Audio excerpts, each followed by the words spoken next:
Nous en venons à la question orale numéro 2 qui a été déposée par Guillaume Cross, qu'il va vous exprimer, qui a trait à la suspension du projet d'ouverture de 3 carrières temporaires de la DUP du projet d'autoroute Castres-Toulouse. Monsieur Cross, vous avez 2 minutes.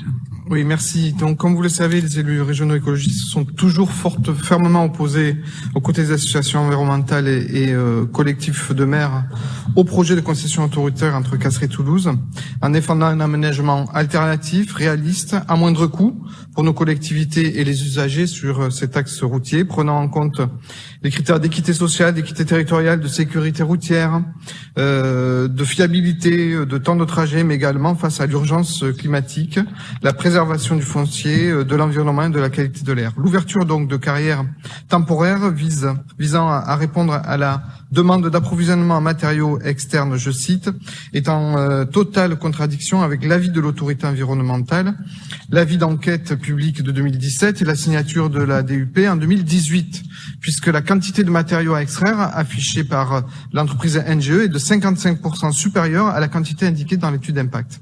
De plus, donc, le recours à des carrières temporaires n'est pas évoqué dans le dossier d'enquête publique, rendant l'étude d'impact largement incomplète, voire biaisée. L'impact environnemental de ces carrières sera colossal, puisque près de 62 hectares de terres agricoles seront directement menacés. Au-delà, l'exploitation de ces potentielles carrières représentera un danger et des nuisances majeures pour les habitants de Montcarbrier, Villeneuve-les-Lavore et Saint-Germain-des-Prés.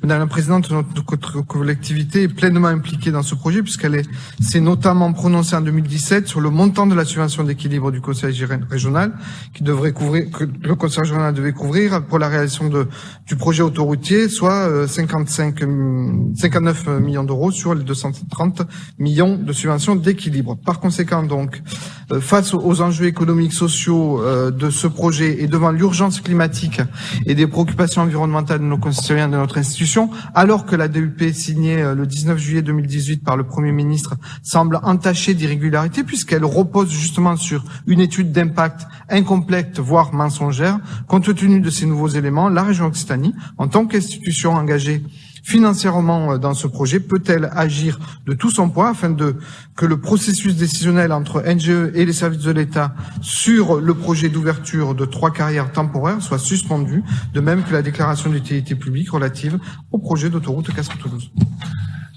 Merci. La réponse de l'exécutif. Comme le vice-président Cross le sait, nous sommes favorables au projet d'autoroute Toulouse-Castres et donc nous souhaitons également que les conditions de réalisation soient réunies. Donc je ne vais pas m'opposer à la réalisation de ce projet.